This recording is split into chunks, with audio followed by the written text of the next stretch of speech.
Quero num assunto hoje, um assunto que, amada igreja, eu sei que é meio complexo. Você sabia que as leis a cada dia estão sendo endurecidas?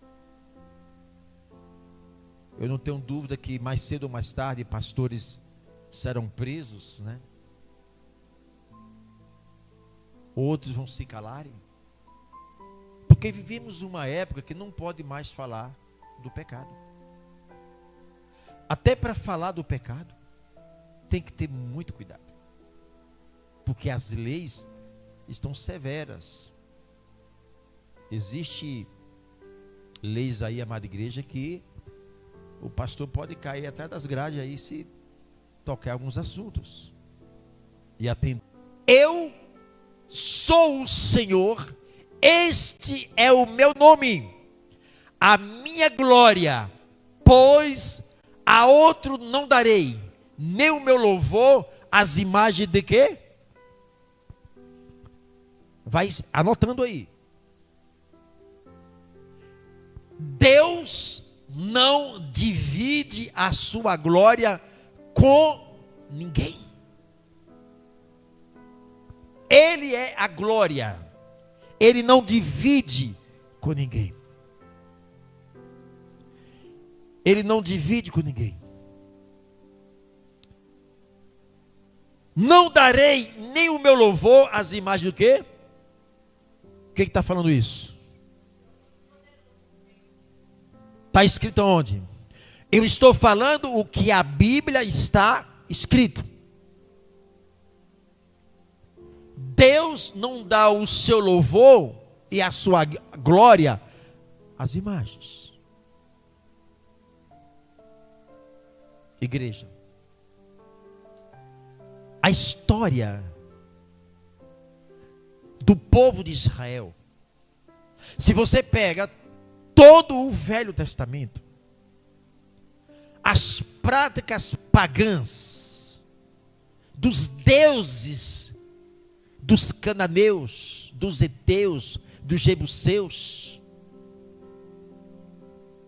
o Deus dos babilônicos, eles tinham uma prática de adorar tudo que via pela frente. Como a Índia. A Índia hoje, amada igreja, são milhões e milhões de deuses que eles cultuam. Cultuam a rã, cultuam o sapo, a vaca é um símbolo sagrado. Eles têm muita vaca como Deus também. E aí é coisa do ser humano. O ser humano é isso. É cheio de arte. A cada dia o ser humano ele tem se levantado contra o Criador. O ser humano, após o pecado, ele desceu uma ladeira como se um carro sem freio. A cada dia eles procuram preencher os seus egos. Por que na Bíblia está escrito, ou tantas e tantas passagens, aonde Deus condena a prática da idolatria? Primeiro nós estamos vendo aqui, Isaías 42, versículo 8. Deus não divide sua glória com quem? Com ninguém. E nem o seu louvor dá o quê? As imagens. Imagem de escultura são obras feitas pela mão de quem? Não é assim que diz Salmo 115? Vai lá. Isso é Bíblia. Está na Bíblia. Estou falando do que está escrito na Bíblia. O Salmo 115.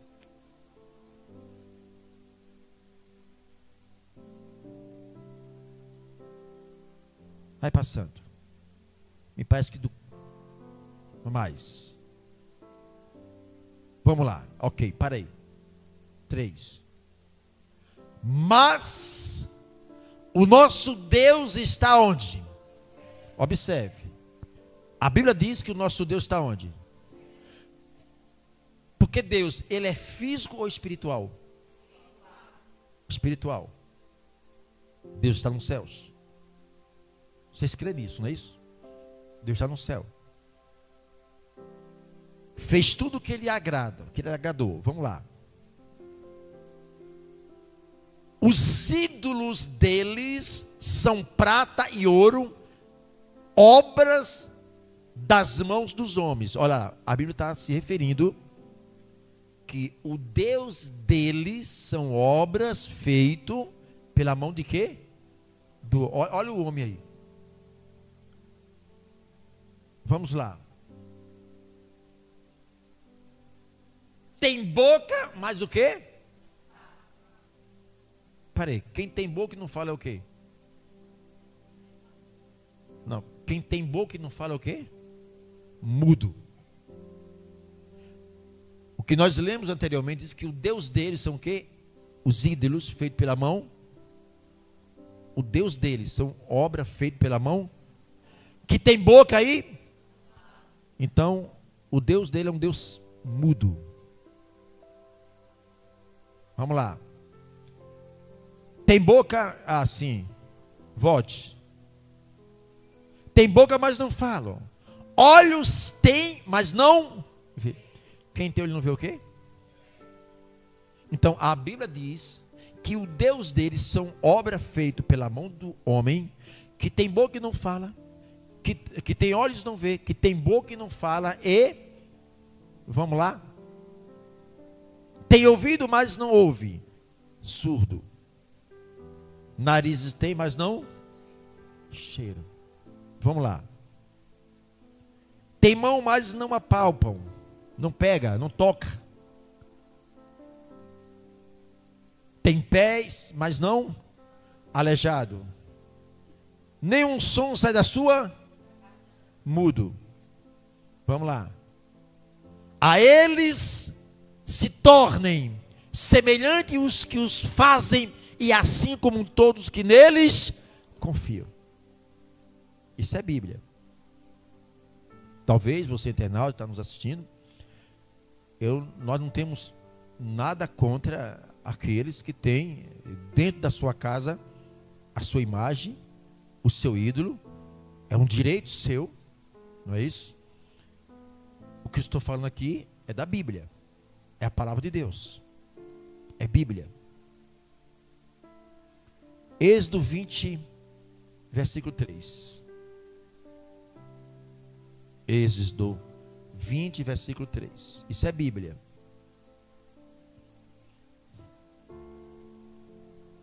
Êxodo capítulo 20, versículo 3. Êxodo.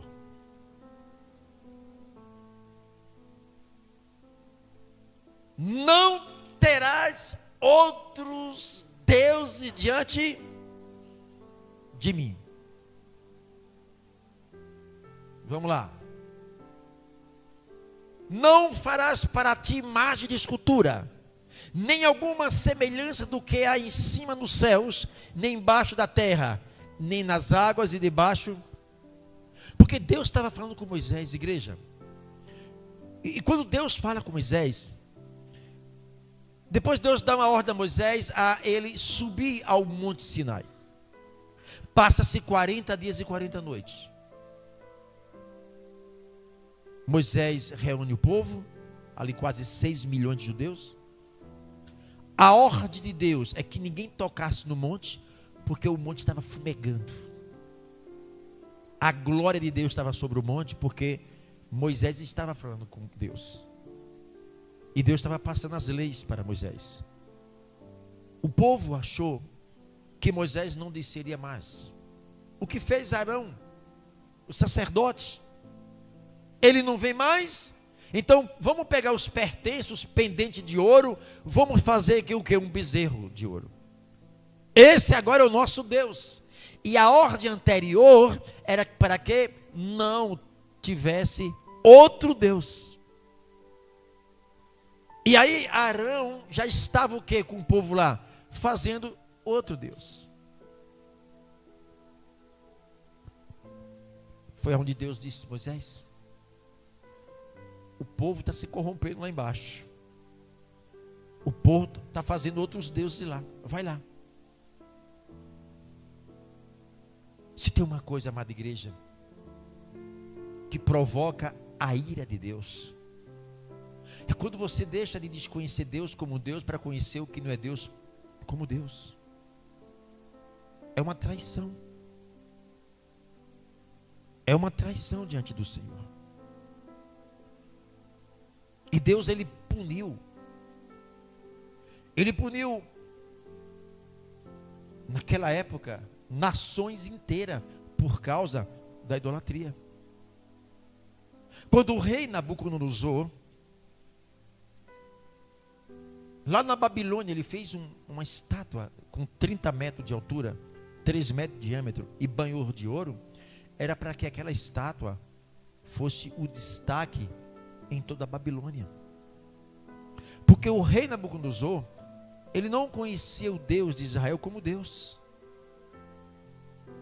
Ele conhecia o Deus falso como Deus. E através de um decreto, ele forçou todos os habitantes da Babilônia também a reconhecer o Deus dele como o Deus verdadeiro e o Deus de Israel como o Deus falso. Olha que afronta para Deus. Olha que provocação para um Deus que criou os céus e a terra. Para um Deus que pegou o barro e fez um homem. Fez uma criatura e agora a criatura está se levantando contra o Criador. E a ordem era que todos os babilônicos lá se dobrassem diante da estátua.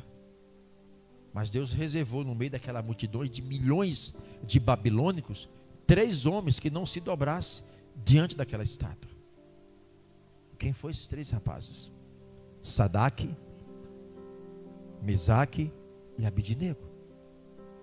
A palavra diz que quando o rei soube que a ordem foi que os instrumentos tocassem e que toda a Babilônia se dobrasse e conhecesse aquele Deus falso como Deus verdadeiro, e a pena de morte era aquecer 7 vezes mais a fornalha de fogo e lançar dentro todos os obedientes a ele. E aqueles homens realmente desobedeceu aquele rei.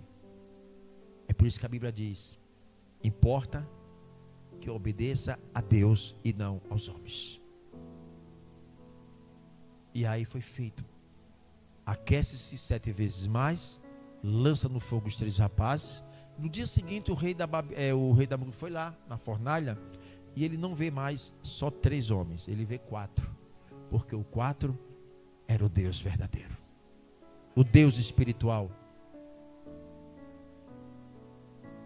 Então essa prática, amada igreja, era uma prática pagã dos tempos medievais que levava aquela nação a esquecer do Deus verdadeiro para adorar. Então esse negócio de que a imagem é para lembrar, isso é conversa furada. Isso é falta de conhecimento bíblico, de ler a palavra e entender à luz da palavra de Deus. Então não terás outros deuses diante de mim. O povo estava se corrompendo. A ordem do Senhor não era para fazer outra imagem, outro Deus, porque Ele era o Deus. Levítico 26. Anote aí. Levítico 26. E a Bíblia vai mostrar lá mais na frente o que acontece quando uma pessoa coloca dentro de casa uma imagem. É a Bíblia, não sou eu não. Eu estou transmitindo o que a palavra registra.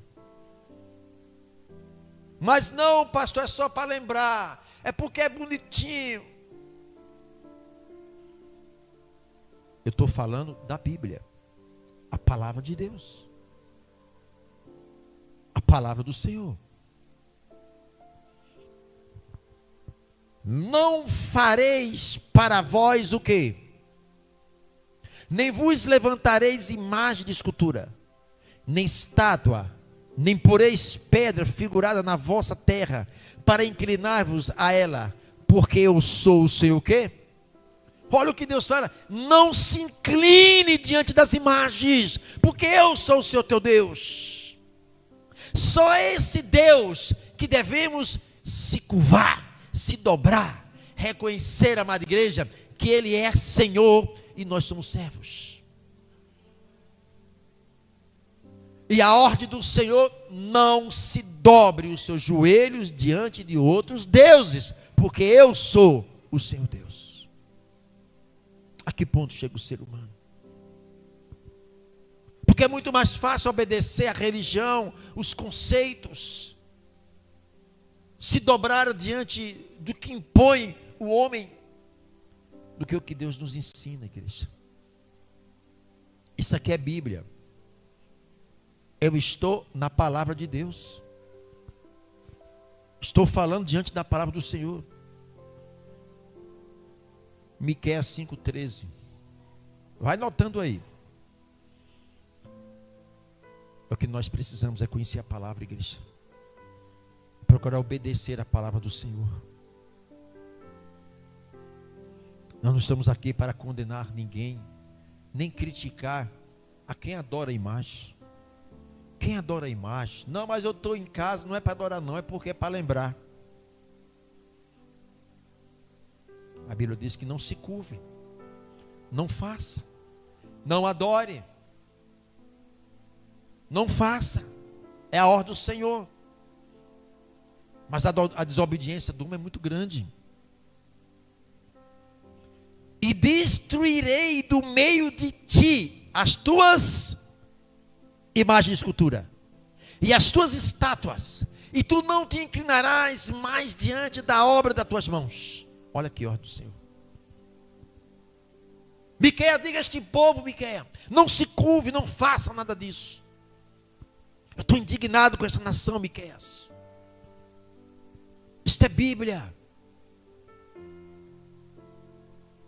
É melhor obedecer ao Senhor do que sacrificar, a igreja.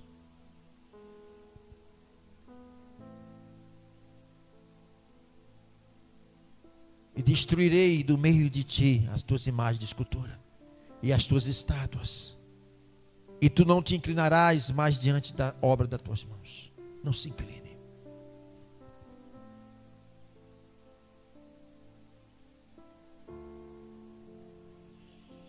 Deuteronômio 27:15. Agora vem. É Bíblia. Aqueles que não estão gostando, não tem como arrancar isso da Bíblia. É bíblico isso. É palavra de Deus.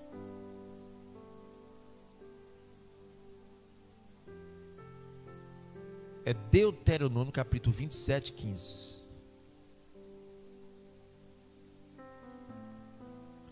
Nunca esqueça. O mundo espiritual, ele age no mundo físico através de legalidades. Tudo que acontece no mundo físico já aconteceu no mundo espiritual. O mundo espiritual depende de uma legalidade do físico para começar a agir. Assim é Deus. Para que Deus possa agir na vida de uma pessoa, é necessário que a pessoa dê uma legalidade, um querer. Eu quero sinalizar, eu quero. A palavra diz que tudo que é ligado na terra é ligado aonde? Nos céus. Precisamos estar ligado, dar legalidade. Se eu não der legalidade a Deus, Deus não vai agir na minha vida. Se eu não der legalidade ao diabo, o diabo não vai agir na minha vida. Nenhum demônio, ele age sobre a vida de uma pessoa, ou ele age no mundo físico, se o mundo físico não der uma legalidade. E vamos ver essas legalidades.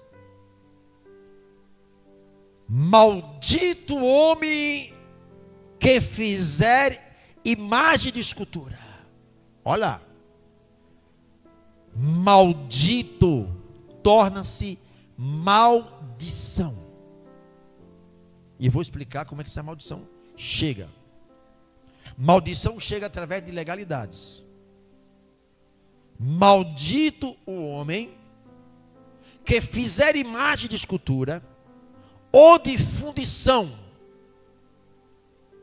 abominação ao Senhor. Isso é abominável a quem?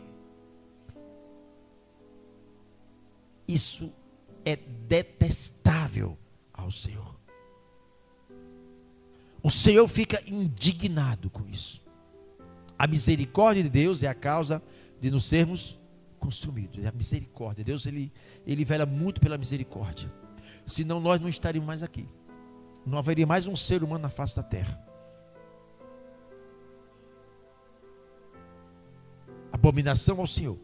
Obra da mão do artifício. Artifício é quem faz, não é isso? É quem produz. É o escultor. É aquele que faz. E puser em um lugar escondido. E todo o povo responder, dirá amém. Responderá amém. Amém quer dizer assim seja. Isto é Bíblia. A Bíblia diz que o diabo, ele é o pai da mentira. João capítulo 10. A Bíblia diz que o mundo jaz no... Não é que o mundo é do maligno. O diabo não é dono do mundo. É o sistema. O sistema é maligno.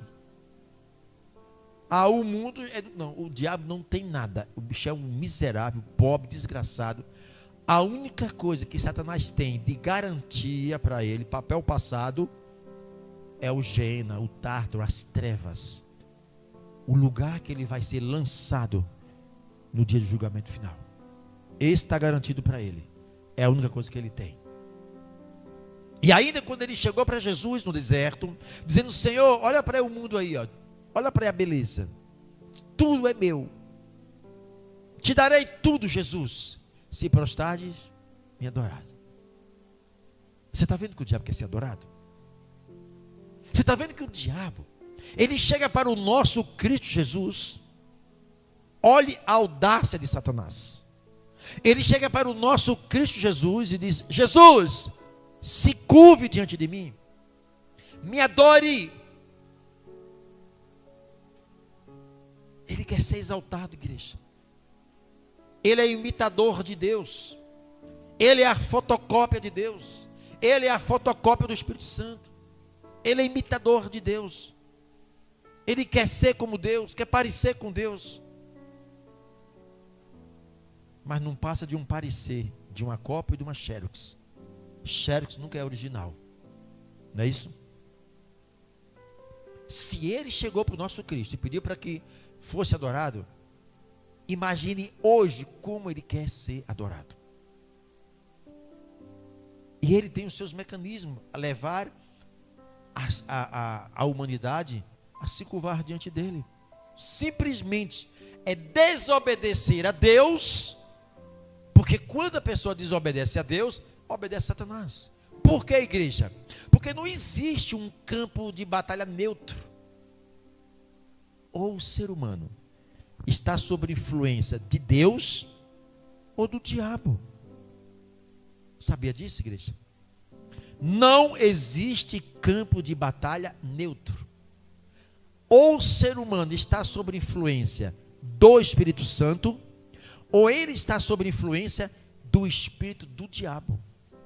Porque Deus, quando olha para os céus, Deus só vê dois tipos de pessoas: só salvos ou perdidos. Não existe quase salvo ou quase perdido. Para Deus não existe em cima do muro. Ou é ou não é.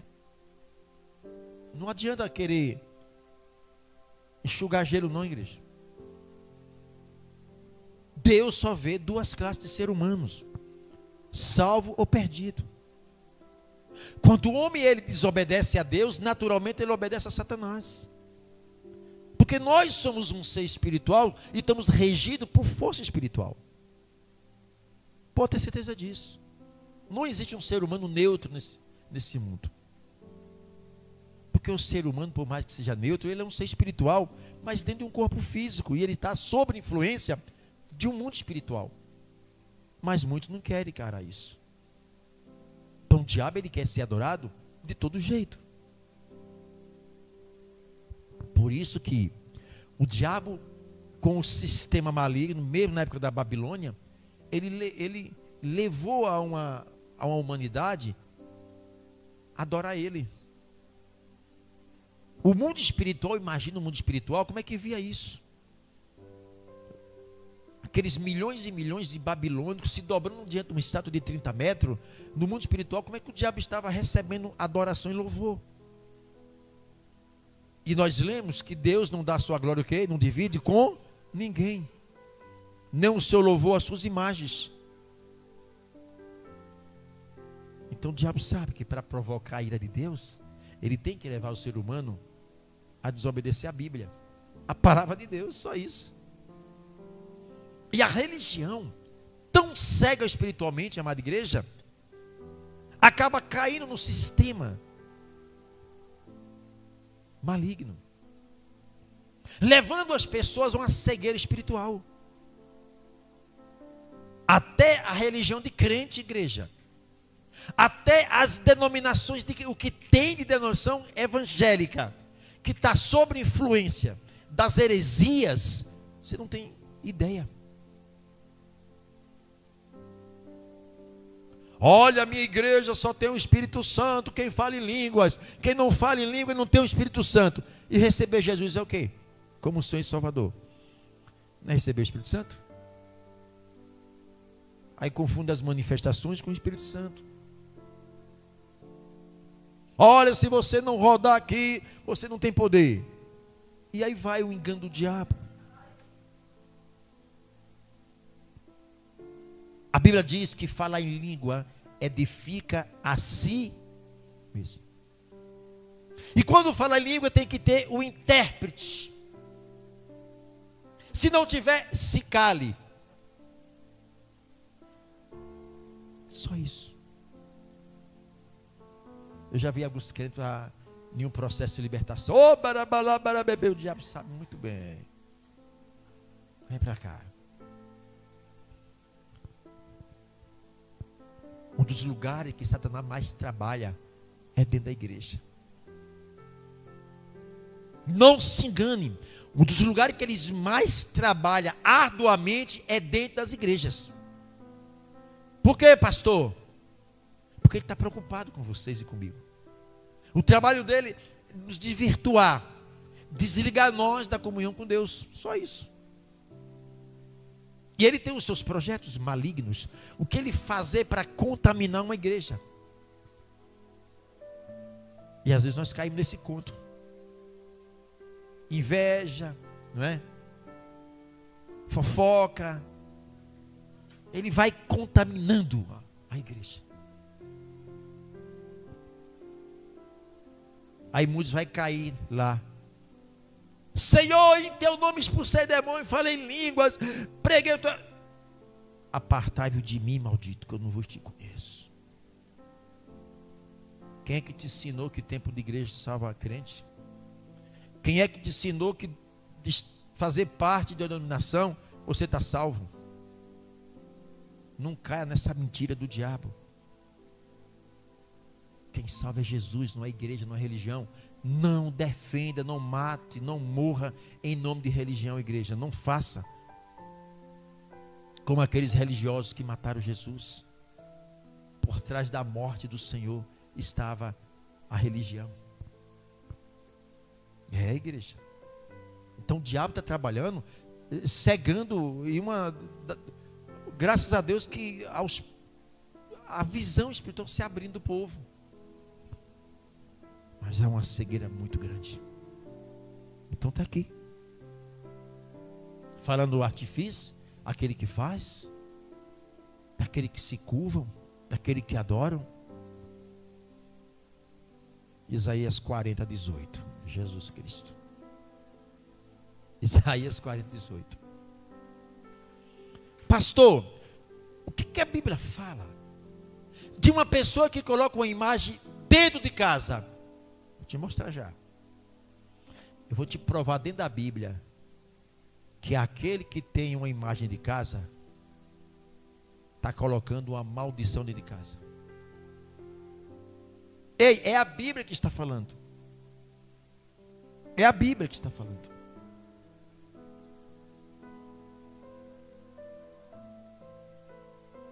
A quem, pois, fareis semelhante a Deus? Ou como que o comparareis? Você não pode comparar nada com... Vamos lá. O artifício funde a imagem, e o ourives cobre de ouro, e forja para ela cadeia de prata. Vai lá.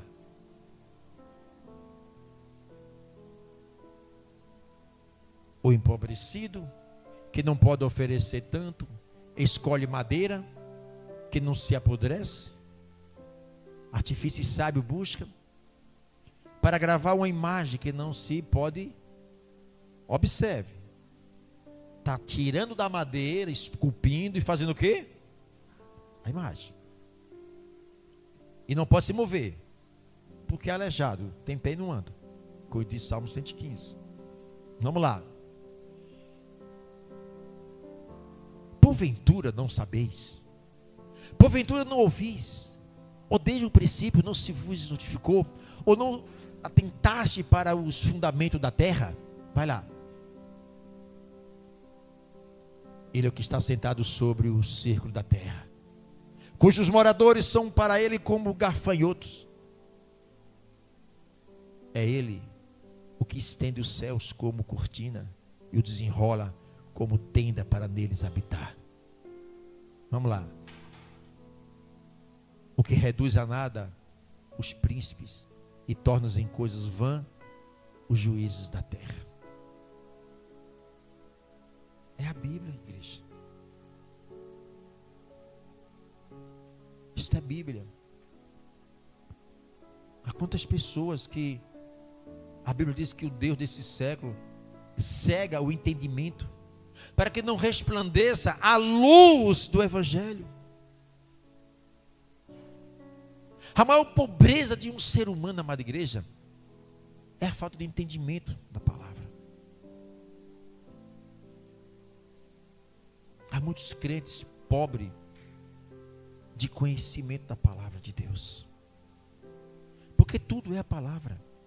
Porque o nosso Deus, Ele é o que? A palavra. Ele é o verbo que fez carne e habitou o que? Entre nós.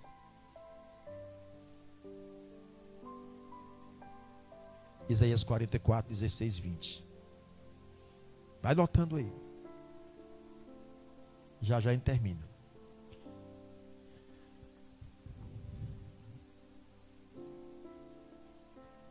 Isaías 40, 18, né? 40, 18. Isaías 40, 18.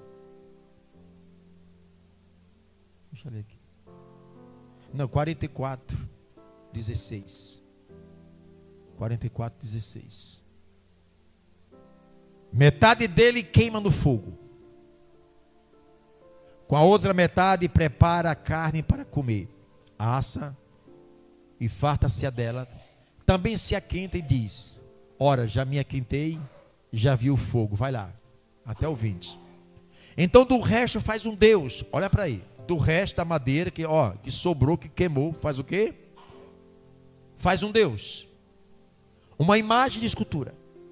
Ajoelha-se diante dela e se inclina e roga-lhe e diz: livra-me, porquanto tu és o meu Deus. E tem muitos que dizem: não, mas aqui é só para lembrar.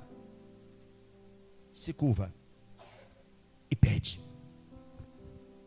Igreja, pedir ajuda a um Deus que é cego, que é mudo, que é surdo, que é aleijado, que não se move, que não ouve. A Bíblia está condenando a prática. A prática. Deus está condenando a prática. Não o idólatra, mas o que para a idolatria. Porque Deus ama o idólatra. E a vontade de Deus é que o idólatra chegue à luz da palavra de Deus, o conhecimento da palavra, que tire essa venda e reconheça que não há outro Deus além daquele que na cruz morreu por nós. Não existe outro Deus além daquele que morreu na cruz por nós. Esse Deus tem um nome, e o nome é Jesus Cristo. Não há outro nome além deste nome. Filipenses 2,9 diz: soberanamente, o nome de Jesus é o nome sobre todos os nomes. Só esse nome que está acima de tudo, que se dobra nos céus, anjos, na terra, seres humanos, e no chão, todos os demônios. É o nome de Jesus, não tem outro. Não há outro. O diabo sabe que isso é uma rebeldia, que isso é uma desobediência, e isso vai dar uma legalidade no mundo espiritual para eles, e nós vamos ver isso lá na frente. Nada sabe, nem entende, porque tapou os olhos para que não o que vejam, e os seus corações para que não entenda. Olha a cegueira espiritual. E nenhum deles cai em si, e já não tem mais conhecimento nem entendimento para dizer: metade queimei no fogo e cozi pão sobre as suas brasas, assei sobre ela carne e comi, e faria eu do resto uma abominação? Ajoelhar-me-ei ao que saiu de uma árvore. Que palavra! Os nossos joelhos têm que se dobrar diante de um único Deus, que esse Deus tem nome, chamado Jesus Cristo. E que esse Jesus Cristo que morreu e padeceu na cruz, padeceu e morreu na cruz, que não está mais aqui, porque ele ascendeu, voltou de onde ele estava e enviou quem? O Espírito Santo. Por isso que os verdadeiros adoradores me adorem em espírito e em verdade. Isso.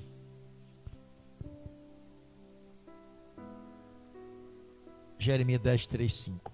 Já vamos terminar.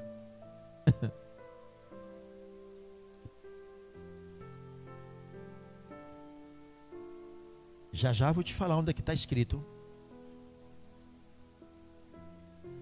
Uma pessoa que tem uma imagem de escultura dentro de casa, o que a Bíblia fala? O que tem nessa casa?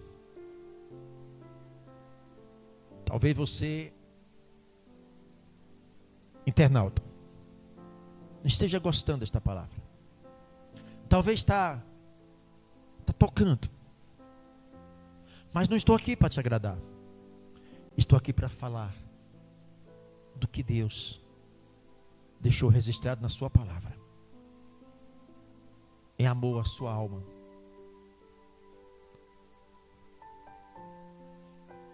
Porque os costumes dos povos são o quê? Vaidade.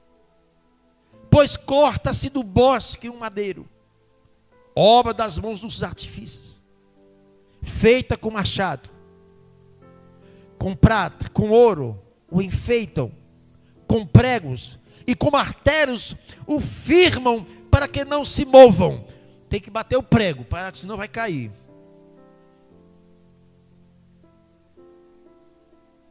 São como a palmeira, obra torneada, porém não pode falar.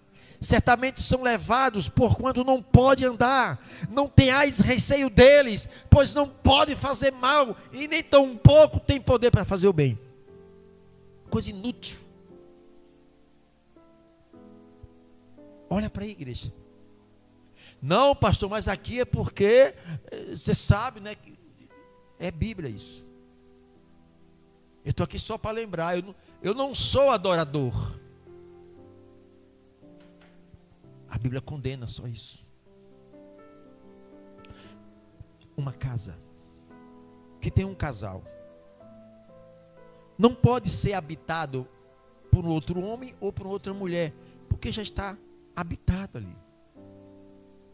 Não tem mais espaço. Tem um esposo e tem esposa. Não tem um segundo esposo, a segunda esposa. Não pode conviver. Porém, em alguns países tem essa cultura que pode ter 2, 3, né? Mas não pode hoje aqui. Uma casa que tem lá o esposo, tem a esposa, não tem espaço para uma segunda esposa ou para o segundo marido, porque está habitado. Como é que Deus pode habitar num lugar que já está habitado? Precisa que um saia para que ele chegue. Então está aqui, igreja. Não pode andar. Meu Deus do céu. Não pode falar. São levados.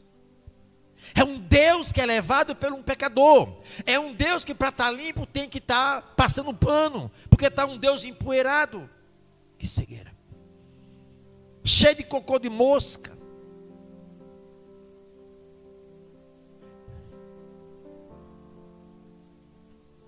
Um Deus que tem que ser carregado por um pecador, pelos pecadores. Isaías 45, 20. Veja aí.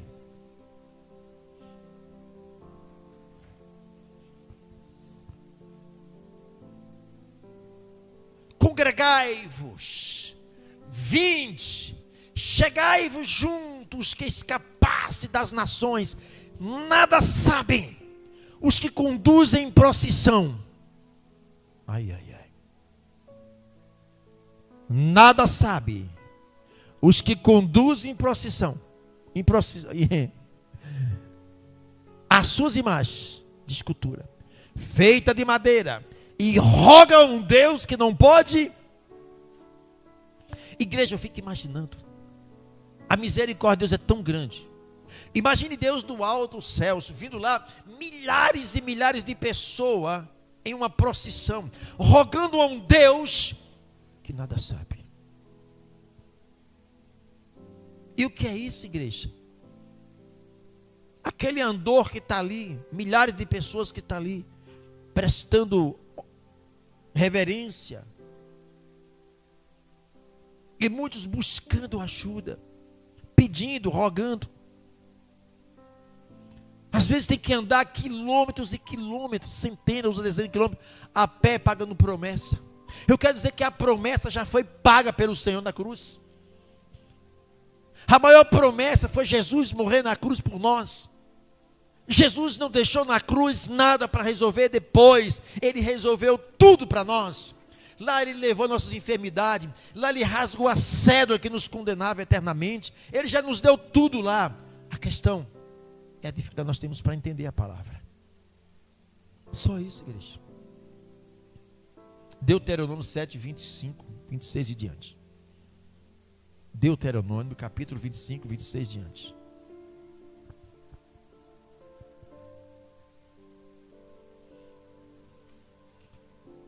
Vinte e cinco, 26 e diante aí. Deuteronômio 7, capítulo 7. Deuteronômio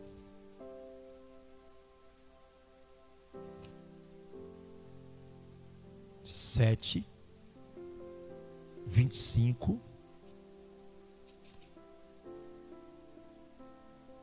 Vamos lá. Anotando. As imagens de escultura de seus deuses, queimarás o quê? A prata e o ouro que estão sobre elas, não, nem tomarás para ti, para que não te enlaces neles. Pois abominação é ao Senhor teu Deus. É bênção ou maldição? Isso é abominável isso. Vamos lá, 26. Não porás, pois, abominação em tua casa. A ordem é para não que coloque aonde? Na casa. Para que não seja anátema. Esta palavra anátema quer dizer amaldiçoado. Lembre que o diabo, ele trabalha através de legalidades. Nenhum demônio, ele age no mundo físico se não for por uma legalidade. Pela uma desobediência a Deus. Desobedece a Deus, abre porta de legalidade para o mundo espiritual das trevas entrar e agir. Então, quem coloca uma imagem dentro de casa, a Bíblia diz que é amaldiçoado. Então vamos lá, você está inocente, né? Tá. Ela tem temor e reverência para aquela imagem, ela tem na sua casa e ela vê aquilo com temor, com reverência, como uma representação divina, de algo da parte de Deus. Nossa Senhora, e São José, e por aí vai, todos os santos. Então ela acredita que está fazendo o certo porque ela aprendeu desde pequena assim. Mesmo fazendo da forma que ela aprendeu desde pequena com os pais e avós, mesmo sem ter a luz da palavra, o conhecimento da palavra, ela sofre também por estar colocando na casa dela abominação aos olhos do Senhor, ou ela tem só poucas consequências, ela não vai sofrer de fato. Um erro não justifica. Porque eu vivi essa experiência, né? Quando eu era criança, com meus 5 anos, minha mãe era católica na época, ia para a missa e me levava. Eu não gostava, que eu achava o padre muito enjoado e repetia sempre as mesmas coisas. Eu não gostava. Aí, depois que ela começou a ir para outra igreja, aí eu amava, chamava minha irmã para ir para a igreja, uma igreja evangélica. Mas na missa eu não gostava porque eu achava o padre muito repetitivo e muito vagaroso para falar e aquilo me dava nervoso. Aí eu tinha um problema na perna, eu nasci com a perna mais curta do que a outra. Então toda vez que eu andava muito rápido ou corria, eu caía.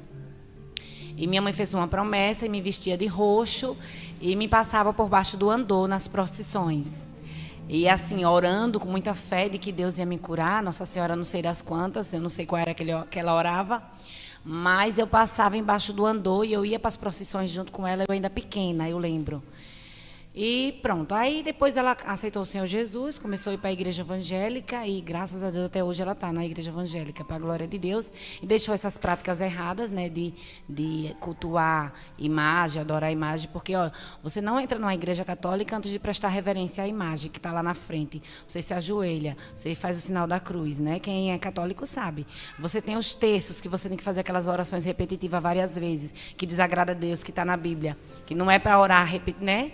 Então, a gente vai aprendendo. Então, enquanto a gente é inocente, a gente vai sofrer retaliações? A palavra diz que Deus não leva em conta o tempo da ignorância quando se converte ao Senhor. Então, eu aprendi assim. Mas eu nasci debaixo de uma maldição. E essa maldição vai se perpetuando de geração em geração. Porque muitas das vezes Deus destruiu o povo, os cananeus, os jebuseus. Porque este povo era como uma pedra no caminho do povo de Deus. E ele mandava destruir. Mas aquele povo era como sementes, eles germinavam em tudo que era lugar. Que era uma geração vinda lá da raiz dos filhos da desobediência dos filhos de Noé.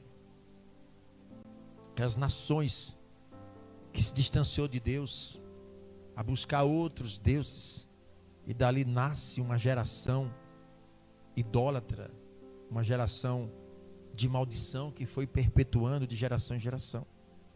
Então o pecado, a consequência do pecado é tão desastrosa, que eu sempre repito isso aqui. Se cada ser humano tivesse a noção do poder de destruição que tem o pecado, pensava 1000 vezes antes de pecar. Porque o pecado tem duas faces. A primeira leva à condenação eterna. A segunda, as consequências do pecado. O pecador se arrepende, Deus perdoa, e a condenação eterna é rasgada. Mas a outra face, que é as consequências do pecado, Deus não abre mão. Então todo o pecado traz uma consequência e Deus não abre mão de consequência. Quanto maior o grau de pecado, não é que tem pecado maior e menor na balança de Deus, todos os pecados são iguais, todos levam à condenação eterna. Mas quanto maior o pecado, maior são as consequências. E existe consequência de pecado que atinge os filhos inocentes, bebês. Imagine só, o pecado de um adultério traz consequência que os próprios filhos, que não tem nada a ver, pagam o preço. O pecado abre legalidades. E muitas vezes essas legalidades, ela atinge pessoas que estão debaixo do seu teto. Quantas das vezes o pecado de Acã, que a ordem de Deus era destruir a cidade de Ai e não trazer nada de lá, nada de pertence, nada. E Acã fez o quê? Escondeu na sua capa babilônica lá aquilo que era abominável, que era tudo amaldiçoado aquilo ali. E ele esconde. E a Bíblia fala que por ele esconder, tanto ele foi morto, como os filhos também foram mortos. Todos à base de pedrada ali, morreram tudo. Um monte de soldado foi para a guerra, morreram também, por causa da consequência de quê? De um pecado. Você tem a consequência do pecado do rei Davi. A consequência do adultério levou ele a cometer um assassinato. O filho dele morreu. Os filhos, um matando o outro, um estuprando o outro, as consequências. Aí ele vai lá no Salmo 51, ele escreve o Salmo 51, que foi o salmo de clamor, pedindo misericórdia ao Senhor. Então, por que pecar? Você pode viver sem pecar? Então, as consequências do pecado vai dando legalidade ao mundo espiritual das trevas. E aí, quando Deus diz que quem coloca dentro de casa uma imagem é anátema, é amaldiçoado, o diabo, ele se apodera dessa desobediência, ele começa a se intrometer ali. Não é que a imagem é demônio, não faz isso. Nenhuma imagem é demônios. A imagem é um trabalho, e um trabalho... você quer falar? Ok. Então a imagem não é demônios. Não diga que a imagem ela é um demônio. Às vezes muitos crentes bitolados, falta de conhecimento na palavra, vai lá, quebra as imagens das pessoas, né? E diz que ali é demônio. Não, isso é falta de conhecimento, igreja. Pelo contrário, a imagem, ela é bonita. Você quer dar um exemplo aqui? A Sheila deve estar me assistindo. A igreja que a irmã Sheila congrega tem imagens. A igreja está cheia de imagens de escultura. Por que, igreja? Porque lá existe uma lei de preservação de uma cultura. E se tirar aquelas imagens da igreja, o pastor vai preso. Tem uma lei que preserva a cultura lá, que é uma igreja que ela congrega, a igreja luterana, né? Das raízes de Lutero, né? Que abriu a porta do cristianismo, do protestantismo, igreja. Então são preservados isso. Não é porque é preservado que eles estão ali adorando aquilo ali. Existe uma lei para isso. Você entende? Mas hoje uma pessoa que tem na sua casa uma imagem como aquela ali é a sua protetora, como aquilo ali é o seu... pode ter certeza que está em desobediência à palavra de Deus. Essa desobediência vai dar uma legalidade no mundo espiritual. Não é que a imagem é demônio, mas aquela prática, ela é abominável diante do Senhor. O diabo sabe que é abominável. O que é que ele faz? Ele se introduz em uma ação de uma legalidade do mundo espiritual para aquela casa. Por isso que a Bíblia fala que é amaldiçoado. Não, mas eu estou ali só para lembrar. Mas não deixa de acender uma vela.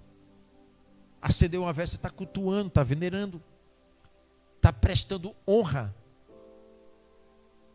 Mas eu não estou adorando, mas está prestando. Você entende agora, igreja? A irmã Jo quer fazer uma pergunta, vai lá. Paz, igreja. Então, minha pergunta é, de hoje que eu estou querendo fazer essa pergunta. Numa casa há um casal, né? Onde um deles se converte. São duas perguntas, na verdade. Em uma casa tem um casal, um é convertido e o outro não convertido. Não, um deles vem a se converter, né? E daí a casa está lá cheia de imagens E, no caso, aquele que não é convertido, diz que ninguém mexe nas imagens dele, porque ali é o Deus dele, né? É quem protege ele, é quem tem cuidado dele, então ali ninguém topa. E aquela esposa ali, muito sábia, começa a orar, a repreender. Mesmo assim, a casa continua cheia de maldição? Ok. Boa pergunta. Boa pergunta. Deus chamou a esposa. Deus não chamou ele. Deus chamou a esposa, que através da esposa transformará ela em uma porta de acesso para ele conhecer o Deus dela. E como é que ela vai apresentar o Deus dela para o marido? Falando? Criticando? Venha para a minha igreja, sai da sua igreja, deixa essas imagens? Testemunho. Enquanto ele não vê uma mudança, uma transformação dentro dessa esposa, ao ponto de despertar dentro dele, para que ele conheça o evangelho, aí o caminho é esse. Então aquela esposa que se converteu, que o marido está na prática, né, da idolatria lá, tem que agora respeitar o marido, e respeitar lá, não tem problema. Lembra que a Bíblia diz que não causa mal nenhum, nem bem nenhum, não faz nada, é uma coisa neutra, não tem. Aquilo só apenas dá uma legalidade. Agora a questão é o seguinte: por a pessoa aceitar a Jesus como seu Salvador, ela recebeu quem? Jesus. Jesus é luz. E a luz que há naquela esposa vai ter uma tendência natural de brilhar. E essa luz dissipa o quê? Que a luz dissipa as trevas. Então já não é uma obra do Espírito da esposa, é uma obra do Espírito Santo, no Espírito da esposa, dando sabedoria primeiro para convencer o marido com o seu testemunho, para que ele acredite no Deus que você pregue. Mas aí você vai querer pela força converter ele, você vai afastar mais de Jesus, se torna antipático, que ele não vai querer ouvir. É igual aqueles crentes, aquela esposa sem sabedoria, que tem um esposo que não é, e você esquece só em você ser uma cristã e seu marido não, ou vice-versa. Até no seu contato sexual você está abençoando o marido ou a esposa, ou vice-versa. A luz é você, Jesus chamou, foi você. Então é aí que está a questão. Para de tentar empurrar Jesus de goela abaixo nas pessoas, como se as pessoas têm que se converter do seu jeito, porque um dia você estava na função também desse marido que não era também, e o Senhor te chamou, Ele te escolheu, e um dia vai chegar o dia dele, porque a promessa é: eu e a minha casa serviremos ao Senhor. Ao invés de você ganhar o teu marido, ganhar a sua esposa, seus filhos, com a sua ignorância, faz a empurrar ele distante de Cristo. Imagine, todo dia você tem o seu marido, não vai para a igreja não, né? Esse Deus seu não existe. Não é assim, igreja. É por isso, irmãos, é por isso que a cruz pesa, viu? Tem hora que a cruz pesa. Deixa eu fazer a outra pergunta. Tem outra pergunta. A outra pergunta é: a criança foi criada na igreja católica, né, no católico. E daí, passado um tempo, ela cresce e vê que todas aquelas imagens ali é coisas que realmente não adora a Deus, ou não agrada a Deus, e ela conhece realmente um Deus verdadeiro, porém ela continua seguindo a mãe, vamos dizer assim, a família, para a igreja católica, mas ela teve um encontro verdadeiro com Cristo. Mas por vergonha ou por obediência aos pais, permanece indo para essa igreja, né? Seguindo. Aí minha dúvida é, para Deus, ela estaria em pecado, mesmo ela sabendo, né, que aquelas imagens ela não adora mais. Primeiro, irmã Ju, os católicos são povo de Deus. Ei, os católicos são povo de Deus, igreja. Nós, evangélicos, nós não somos melhores que católicos. Nós somos tudo em um barco, somos tudo iguais. Quando dos céus Deus olha para essa terra, amada igreja, a vontade dele é que todos venham o conhecimento da sua palavra. É tanto que ele diz: vinde a mim como estáis, né? Então, tem muitos crentes mais idólatra do que muitos católicos que estão ali adorando suas imagens. Que a idolatria não é só a questão da imagem. Você pode fazer do seu filho uma idolatria, do seu marido idolatria. Você pode fazer dos seus bens materiais a sua idolatria, do seu dinheiro a sua idolatria. Idolatria não é só quem adora a imagem, não. Tá bom, igreja? A irmã Juscelina quer... tem a irmãzinha ali que quer fazer uma pergunta. Então, a minha dúvida era a que a irmã Jo também perguntou, né? Porque alguém já havia me perguntado sobre isso, né? Sobre o que fazia, porque era crente, que estava bem firme, mas que o marido não queria largar de jeito nenhum as imagens dele. Aí o senhor já respondeu. Então, lembrando também de um tempo atrás, eu e Jackson viajamos para o Paraná, e quando chegou lá, uma senhora, uma amiga da minha filha, deixou a gente dormir na casa dela, né? E lembrando que no quarto tinha um altar inteiro de santo, né? Aí eu disse, agora vou ter que tratar meu coração, né? Mas assim, medo de nada, porque eu já fui muito católica, nem medo, tá, aquilo ali não significava nada para mim. Aí eu disse, agora eu vou ter que fazer com que não signifique nada para ela. Aí eu chamei ela no canto, né, no outro dia, percebi que ela estava muito aflita, muito agoniada. E aí a gente começou, eu e Jackson, começamos a falar com ela, falar sobre a palavra de Deus, né, que a gente sabe que não adianta a gente tentar tirar a imagem dela, porque dentro do coração permanece, é um trabalhar de Deus mesmo. Então, assim, graças a Deus, Deus me deu a sabedoria de falar da palavra de Deus, para que aquela mulher não ficasse aprisionada, né? Mas, assim, a imagenzinha dela ficou lá no quarto, e eu dormia na cama, olhando lá para as imagens que antigamente, de certa forma, eu adorava. Mas a minha pergunta era realmente a da irmã Jo. Amém? Problema, eu sempre falo, sim, a irmã tem uma pergunta.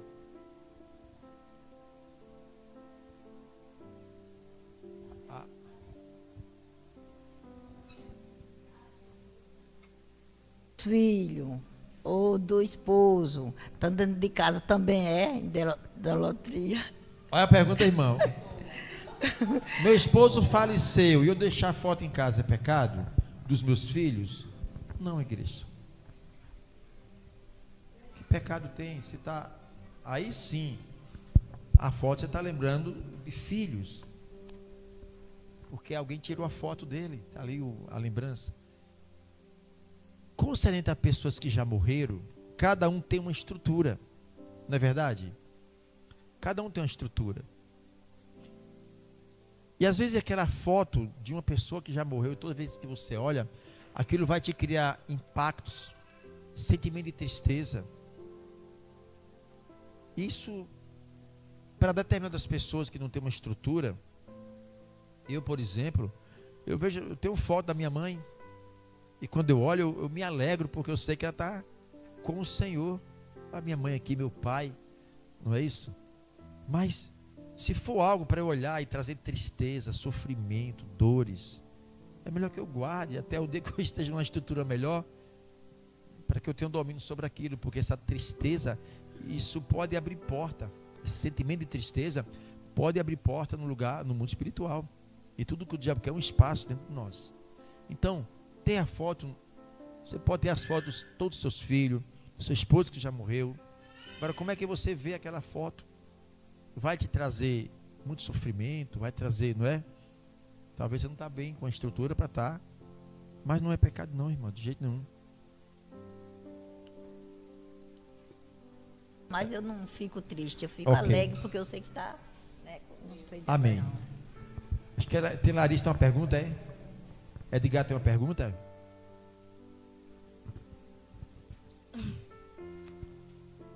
Ô, pastor,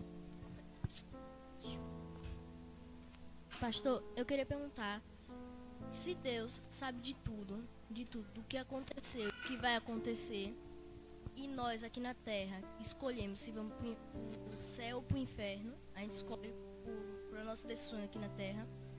Deus sabe se a gente vai para o céu ou para o inferno? Olá. Primeiro tem a onisciência, A onisciência só pertence a Deus. Alguém me fez uma pergunta essa semana, me mandou um áudio sobre... Foi uma irmã de uma igreja, não lembro qual. Se o diabo sabe o que a gente pensa. Acho que alguém pregou lá e falou que o diabo sabe o que a gente pensa. Imagine um pregador pega o microfone e fala que o diabo sabe o que a gente pensa. Ele está falando heresias. Ele está fora da palavra de Deus. O diabo não é onisciente. A onisciência é só Deus. Deus, na sua onisciência, Ele sabe o que nós iremos pensar amanhã. Imagine mais de 8 bilhões de seres humanos na Terra. 8 bilhões. Deus sabe o que esses seres humanos vão pensar daqui ao próximo ano. Deus sabe todas as coisas. Agora, na questão, Edgar, se Deus sabe quem vai para o céu e para o inferno, Deus é onisciente. A vontade dele é que ninguém vá para esse lugar. Primeiro, ele não fez esse lugar para os homens. Ele não fez os homens para ir para o inferno. E no inferno para a sua criatura. O inferno é um local chamado a ira de Deus contra o pecado, não é isso? E que ele reservou especificamente para Lúcifer e todos os demônios. Agora, se as pessoas não querem seguir a Cristo e querem seguir os demônios, vão ter o mesmo destino. Então Deus sabe todas essas coisas. Ele é onisciente, como Ele é onipresente. Deus está em todos os lugares ao mesmo tempo. O diabo não está em todos os lugares ao mesmo tempo. O diabo está assim. Ele está aqui no Brasil. Milésimo de segundo ele pode estar onde? No Japão. Mas ele não pode estar ao mesmo tempo. Porque ele não é onipresente. Deus é onipresente, onisciente, onipotente. Porque todo o poder é dado a quem? A Deus. Então Deus é um poder supremo. O diabo tem poder? Tem. Poder limitado. E o de Deus é o poder ilimitado. Tá bom? Sim, mas eu entendi. Mas se Deus sabe que nós vamos pensar amanhã, Ele sabe também quais vai ser nossas decisões no dia.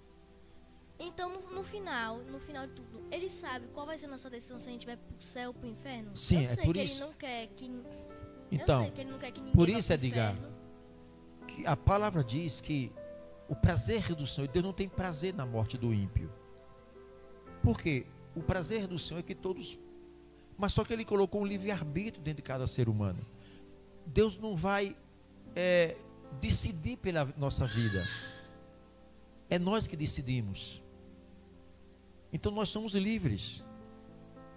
O crente, ele pode pecar, ele pode tirar sua própria vida, ele pode... É o direito de cada um, é o livre-arbítrio, é uma escolha. Cada um escolhe aquilo que ele bem entende, ele escolhe o lugar onde ele vai passar. Então a eternidade, quem escolhe somos nós. É aqui que nós temos que escolher onde nós iremos passar a eternidade. Então Deus sabe de tudo que vai acontecer. Antes, a Bíblia diz que antes da fundação, antes de Deus criar os céus, nós já existíamos. Olha para aí.